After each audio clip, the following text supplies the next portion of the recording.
Welcome to the Why Did I Get Cancer podcast. I'm Deborah Herlax-Enos, a small-town girl turned TV nutritionist and healthy living expert. I design health programs for the average guy or gal, including those average guys named Metallica. On September 1st, 2020, I was diagnosed with breast cancer. I asked every oncologist the same question, why did I get cancer? But none of my doctors had good answers for me. I wanted answers, and that's why I started this podcast.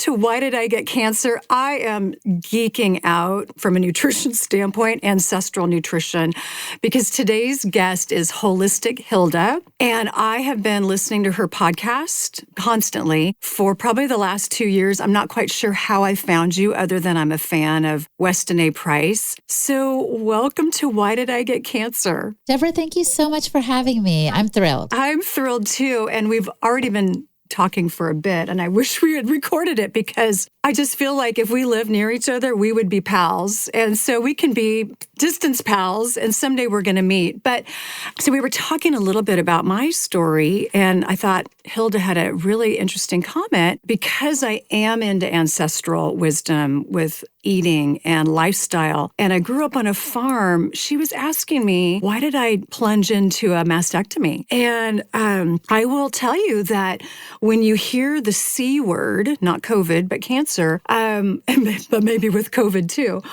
you get scared. I just wanted this cancer out as quickly as I possibly could. It took 3 surgeries to get it out, and I wish I hadn't rushed. Yeah, I think in hindsight, I probably would have done a little bit more research on it. And that's my story, and everybody's story is different. And even my oncologist said, you know, for this type of cancer versus that, everybody has their own personal experience, and they're all different. Absolutely. But I like what you said about not rushing and maybe exploring options, because a friend of mine, I think through some deep technology, medical technology, they found like the tiniest dot of precancerous cells in her breast. And Deborah, she went through the whole shebang, you know, radiation, chemotherapy, her hair fell out, everything. And I remember her husband saying, I'm just so grateful that we found that, you know, precancerous thing and treated it right away. And I thought, wow, as I understand it, there are a lot of precancerous cells all over our body that never turn into cancer. So I didn't dare say anything to my friends, but I was sorry that she didn't explore other options before doing that to her body, because as you know, those recommended protocols are quite harsh on the body. They are harsh. And I still feel like I'm recovering. I mean, I've heard that for every hour you're under anesthesia, it takes about a month to recover from that. And I probably have 10 hours of anesthesia in the last year, and I had terrible brain fog. And so I think for me, I just wish I would have hit the pause button and just spent a little bit more time researching, seeking maybe even multiple opinions. But again, this is my story, and everybody gets the benefit of their own story. They get to all make their own decisions. That's right. That's right. I remember when my husband and I were engaged, went to see a gynecologist. I was a late bloomer, so I hadn't seen one yet. And I was 20 something, and I went, and they were like, hey, they noticed a lump in my breast. And I also got scared, and they couldn't tell if it was benign or cancerous. So I went under the knife, and they found it was benign, which was a huge relief. But even with that, I wonder now, you know, that was a choice I made at that time, but maybe, and this is true, I have breasts that easily get calcium deposits in them, you know, so I have cysty breasts, if you will, often benign, obviously every time benign, but maybe I shouldn't have been so quick to jump to that. But I have read in a book by T.S. Wiley called Sex, Lies, and Menopause that the traditional way of handling breast cancer, since we're beginning our conversation there, has been cut and then do the radiation and the chemotherapy. And that isn't necessarily a solution for everyone for the best outcome. In other words, if you compare those who decide to go that route and those who don't, the outcomes are not terribly different. In other words, the longevity remains the same. It's not a big lifesaver. So you really do have to think about that. And you said pray about that. Absolutely. Consider what your options are, because there are more than just those few we've mentioned so far. Yes, that's really true. And again, we all get to have our own journey. And, if your journey is jumping in and doing all of the traditional medicine, do it, do it. But I love the idea with just about anything in life, be it a health issue or a relationship issue, push the pause button. It's okay to retreat and consider your options. Yeah. And so I know that you're not an oncologist, but I'm just wondering your opinion. It seems like everybody we know these days has a friend or a family member who's got cancer, who's going through treatment, or who's, had it years ago. Are we seeing more cancers, or are we just better at detecting? That's a great question. I think it's a mix. I think we are detecting, although if we're better at it, it's hard to say. And I guess what I mean by that is, was my friend's case that would be registered in the medical logs as breast cancer, and she went through the breast cancer treatment, was it even breast cancer? Cancer is a label that falls on a lot of different dysfunction in the body. Yes, cells that have gone out of control and often turned into tumors, but that doesn't mean necessarily that it is life-threatening or something that couldn't be eradicated a different way.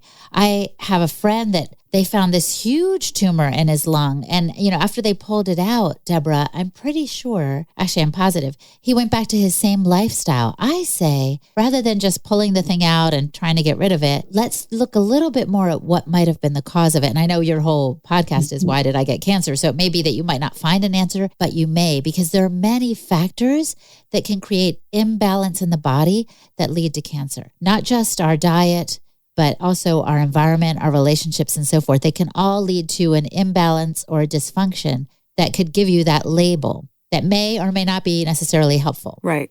No, and I agree with that, because we go in and we cut it out, or we use drugs. And, is that really getting to the root cause? And could it, if we don't go in and fix at a cellular level, are you just going to end up with cancer someplace else? Yeah, it reminds me of that game Whack-A-Mole at the beach. You pop down one little gerbil or mole, and then another one comes up somewhere else. And of course, This is many people who have suffered from cancer or patients. That's exactly what they've experienced. So I think it's good to analyze where you're at. And Dr. Jack Kruse, who is someone that I follow for kind of quantum health, he was a neurosurgeon, and he had a health crisis. He was obese, and I think he broke his leg or something. And as he was recovering, he was saying to himself, why am I so sick? He didn't have cancer, but he was like, why is this happening to me? I'm a doctor. And he realized, oh my gosh, my environment is not conducive to good health. I'm under fluorescent lights all day. I'm inside all day. So he has started a whole journey, and he's taken a bunch of us with him to explore the power of sunlight and cold therapy for good health. But he says, all this to say, he says, you can't heal in the same environment that made you sick. And I think that's true, not just physically, like where do I live? What's my environment there? But emotionally, and also in terms of diet, we can't stay on the very same path and expect that we'll eliminate dysfunction or imbalance in our bodies altogether. It's so simple. But it's so true. If you're getting sick in this environment, okay, then we remove the tumor, and then you go back to that environment without making any changes. And it's not just food, it's not just food. But again, the lights, maybe you have bad sleep habits. Maybe you're in a toxic relationship. Yeah, what comes to my mind right now is my neighbor's dog had cancer. That's something I never thought I would say 10 years ago. You were asking if cancer is on the rise. I think it is a factor that we're exposed to more and more toxins. I would bet my bottom dollar that dog sleeps near the Wi-Fi router, because that's a toxin that we can't see and that many people dismiss. But I think it's affecting us on a cellular level. And that radiation that we're exposed to that our ancestors didn't have to deal with is exponentially more than the Earth's natural electromagnetic frequencies. So that is a factor that I think is causing a lot of sickness, and people are not putting two and two together because they can't see it. They're like, my diet is good. I'm getting some sunshine. What's up with this? Right. I'm taking a couple of supplements, and yet you wonder why you're tossing and turning all night long. Is it because you're sleeping so close to your Wi-Fi router? I recently had a Wi-Fi router off button put into my bedroom. So at night, I just flip the switch and... They call it a kill switch, but I think they should call it a live switch because... And it's a sleep and it's a melatonin producing switch. It's amazing. I had some building biologists come and analyze my home because I wanted to know, what am I exposed to? And they were literally like, these numbers aren't good. Because I live in a row house, let me just say. And right in my bedroom, right on the other side of the wall, was my neighbor's router. And they also have cordless phones, which you don't think so. And most of us wouldn't think twice about this, but they emit a lot of frequencies that are not natural and aren't good for you. So I talked to my neighbor. That didn't go too well. But I realized I can only manage what I can manage. So we definitely turn our Wi-Fi off at night. We get a little cloth bag that we try to put over it at times. It's supposed to help mitigate some of the radiation. But I think it is important to look at where we're at and in terms of all the basics, like you said, sleep, nutrition, sunshine, look at all the basics and recalibrate, because our body, I just want to say this to anyone who's listening right now who is struggling with cancer and worried and scared about the future. Let me just say, your body's default setting is health. Your body is not a traitor. Your body is on your side. And if there's cancer, it may just be the body's way of trying to sequester some toxins. It's trying to take care of it for you. So remember that your body is your friend on this journey as you move toward healing. And I couldn't agree with that more. And I actually tell people now, I'm grateful for cancer. I love me a lot more than I did post-cancer than pre-cancer. Yeah. And I had some things to change. And as a nutritionist and health coach for 33 years, I didn't have things to change there, but I had things to change in my head. And I've changed them, and it's amazing. So I would say the biggest thing that I realized is, while God made me to be a peacemaker, I'm not a peacekeeper. So peacemaking is kindness and extending that olive branch to somebody who's, upset you or said something, not so great to you. But a peacekeeper is a warden, and you put people in jail, and then you need to march around to try to keep the peace. You gotta take everybody's temperature, and you've got to make sure that everything is going okay and people are happy. And I played that role for a long time, and I'm done. It's not a shift I'm willing to work anymore. Exhausting. Right. Wow, because that is exhausting emotionally, right? Exhausting. And draining your energy. Right. Wow, that is a good word. And that is one thing I have learned. As you know, I'm the host of the Wise Traditions podcast, and I appreciate your shout out at the top of the program on that. I've learned so much that our health isn't just defined by the diet that we take in, our nutrition. Our diet is also what we let into our mind and our hearts, right? There's so many more aspects to it. So many more aspects. Really important to pay attention to those things. Absolutely. It is. And I think that we get little messages along the way, and, it's just a little nudge, and it's this. And then eventually, if we don't get the lesson that we need to make some changes, we get the sledgehammer. And I got the sledgehammer on September 1st of 2020. And my sledgehammer was, okay, now you have cancer. And how did I contribute to this? Wow. I think that's a question that's probably not posed very often. And we all, also so that no one feels condemnation, we all have ways in which we need to grow. And you're right. The body might start with a little whisper like, oh, I have a twinge in my elbow, and it's telling you have a twinge in your elbow. And you're like, until it becomes a loud scream so that you have to pay attention to it. And maybe emotionally, that was some stuff that you had to deal with to grow. And yeah, you're the better for it. That's amazing. Yeah, I'm just so much happier now. It's just amazing. And to just be able to say, okay, I've worked hard to surround myself with people who bring me such joy.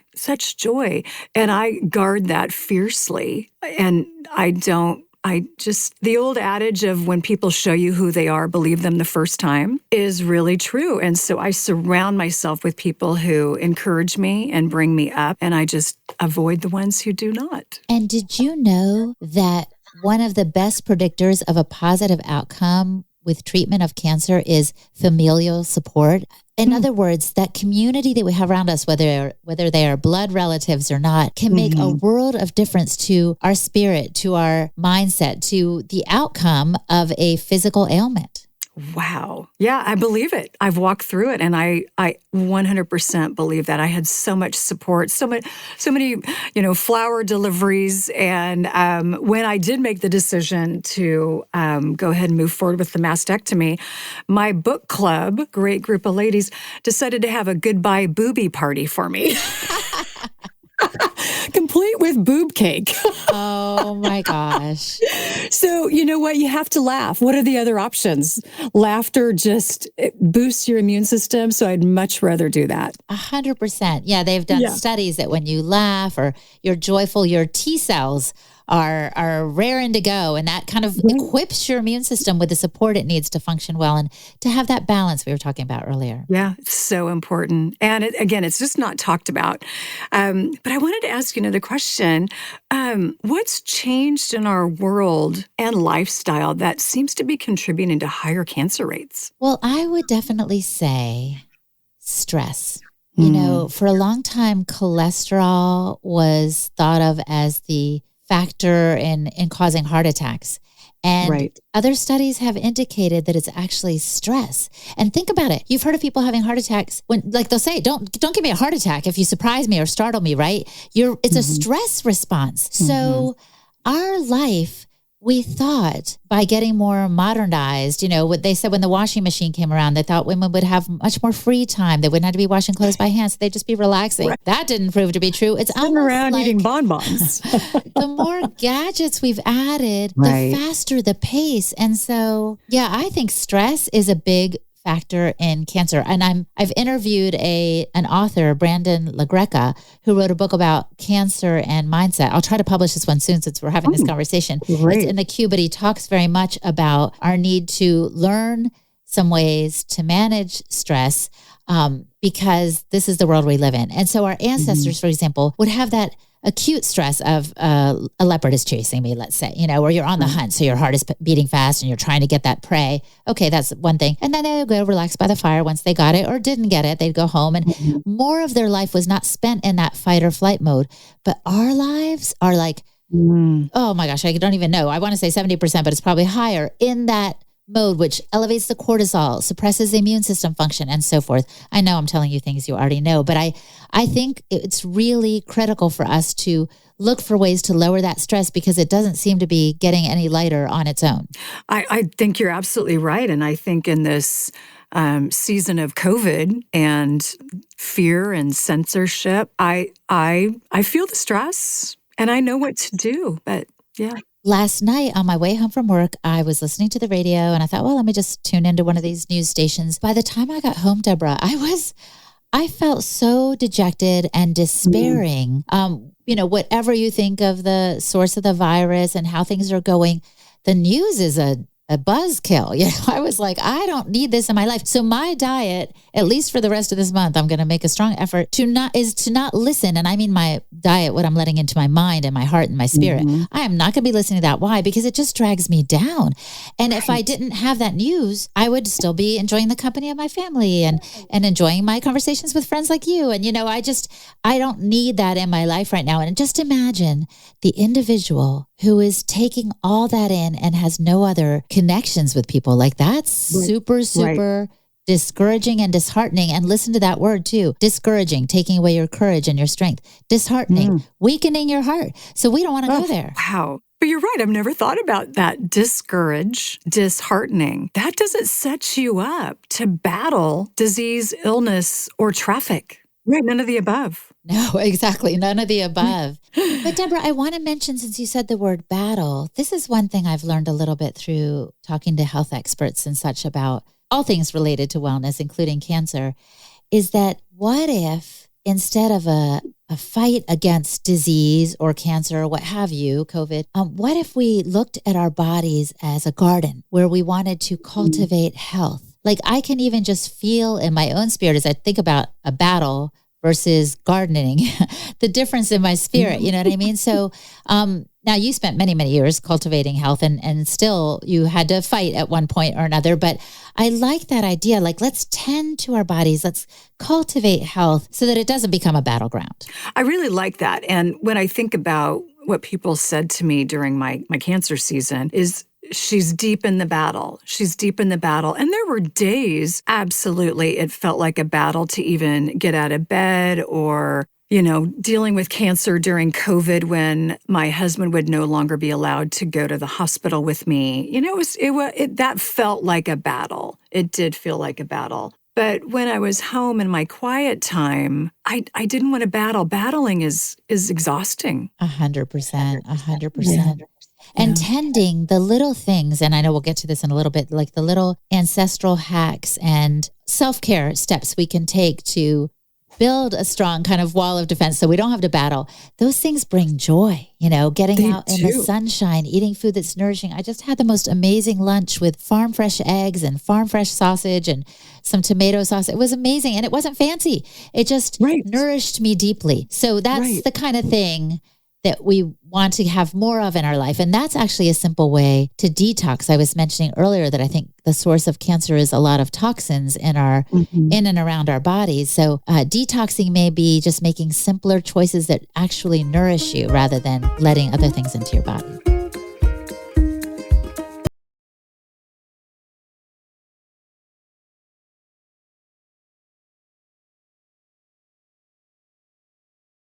What I don't love is the radiation and electromagnetic frequencies that are coming out of both of those things.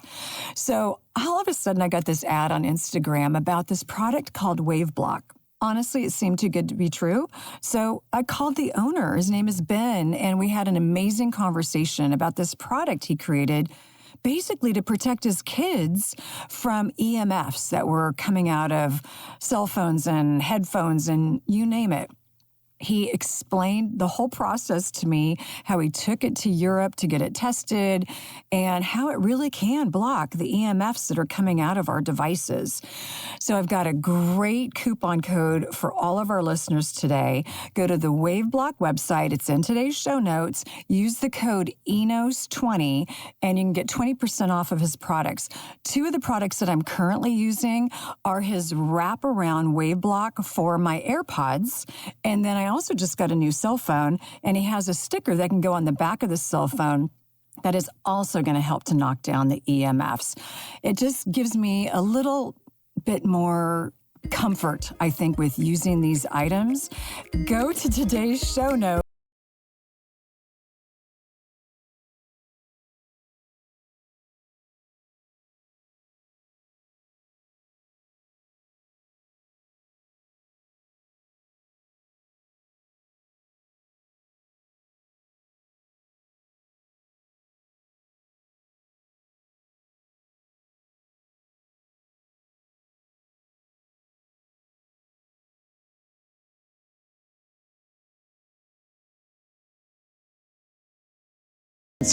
If you need medical advice, please be sure to consult with a medical professional.